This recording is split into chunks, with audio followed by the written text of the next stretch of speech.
आप सभी का आपके YouTube चैनल आध्यात्मिक पथ पर स्वागत है। आज एक पौराणिक कथा जिसे आपने सुना होगा, बहुत से लोगों ने नहीं भी सुना होगा, उसे सुनाती हूँ। कथा का शीर्षक है जब सत्यभामा को हुआ रूप का घमंड। श्री कृष्ण भगवान द्वारका में रानी सत्यभामा के साथ सिंहासन पर विराजमान थे। निकट ही गरुड़ और सुदर्शन चक्र भी बैठे हुए थे। तीनों के चेहरे पर दिव्य तेज झलक रहा था। बातों ही बातों में रानी सत्यभामा ने श्री कृष्ण से पूछा कि हे प्रभु, आपके त्रेता युग में राम के रूप में अवतार लिया था। सीता आपकी पत्नी थी, क्या वे मुझसे भी ज्यादा सुंदर थी? द्वारकाधीश समझ गए कि सत्यभामा को अपने रूप का अभिमान हो गया है। तभी गरुड़ ने कहा कि भगवान, क्या दुनिया में मुझसे भी ज्यादा तेज गति से कोई उड़ सकता है?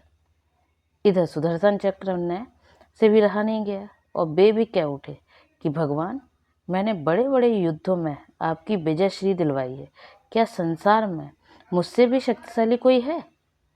भगवान मन ही मन मुस्कुरा रहे थे। वे जान रहे थे कि उनके इन 3 भक्तों के को अहंकार हो गया है और इनका अहंकार नष्ट करने का समय आ गया है। ऐसा सोचकर उन्होंने गरुड़ से कहा कि हे गरुड़, तुम हनुमान के पास जाओ और कहना कि भगवान राम माता सीता के साथ उनकी प्रतीक्षा कर रहे हैं। गरुड़ भगवान की आज्ञा लेकर हनुमान को लेने चले गए।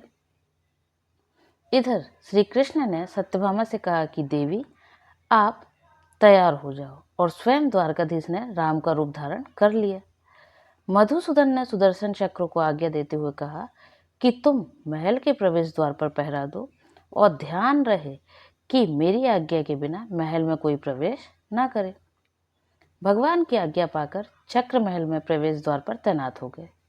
गरुड़ ने हनुमान के पास पहुंचकर कहा कि हे वानर श्रेष्ठ, भगवान राम माता सीता के साथ द्वारका में आपसे मिलने के लिए प्रतीक्षा कर रहे हैं। आप मेरे साथ चलें, मैं आपको अपनी पीठ पर बैठाकर शीघ्र ही वहां ले जाऊंगा। हनुमान ने विनय पूर्वक गरुड़ से कहा, आप चलिए, मैं आता हूँ। गरुड़ ने सोचा, पता नहीं यह बूढ़ा बानर कब पहुंचेगा। खैर, मैं भगवान के पास चलता हूँ। यह सोचकर गरुड़ शीघ्रता से द्वारका की ओर उड़े।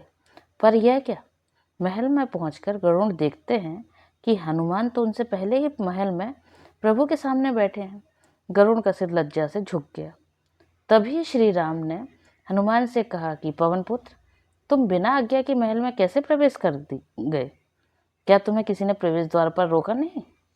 हनुमान ने हाथ जोड़ते हुए सिर झुकाकर अपने मुंह से सुदर्शन चक्र को निकालकर प्रभु के सामने रख दिया। हनुमान ने कहा कि प्रभु, आपसे मिलने से मुझे इस चक्र ने रोका था, इसलिए इसे मुंह में रखकर मैं आपसे मिलने आ गया, मुझे क्षमा करें। भगवान मन ही मन मुस्कुराने लगे। हनुमान ने हाथ जोड़ते हुए श्री राम से प्रश्न किया, हे प्रभु, आज आपने माता सीता के स्थान पर किस दासी को इतना सम्मान दे दिया कि वह आपके साथ सिंहासन पर विराजमान है? अब रानी सत्यभामा का अहंकार भंग होने की बारी थी। उन्हें सुंदरता का अहंकार था जो पल भर में चूर हो गया था। रानी सत्यभामा, सुदर्शन चक्र व गरुड़ जी तीनों का गर्व चूर चूर हो गया था। वे भगवान की लीला समझ रहे थे। तीनों की आंखों में आंसू बहने लगे और वे भगवान के चरणों में झुक गए। अद्भुत लीला है प्रभु की। अपने भक्तों के अहंकार को अपने भक्त द्वारा ही दूर किया उन्होंने, जिसका सार आप सभी को समझ में आ गया कि जीवन में कभी भी अहंकार नहीं करना चाहिए। जरूरी नहीं है कि आज जो आपके पास है वह कल भी होगा। अपने अंदर जरा सा भी अगर अहंकार आने लगे तो स्वयं ठाकुर जी हमसे दूर हो जाते हैं। ठाकुर जी को निस्वार्थ भक्तों की ही जरूरत है, अहंकारी की नहीं। धन्यवाद। ऐसे ही वीडियो के लिए चैनल को सब्सक्राइब करें, शेयर करें।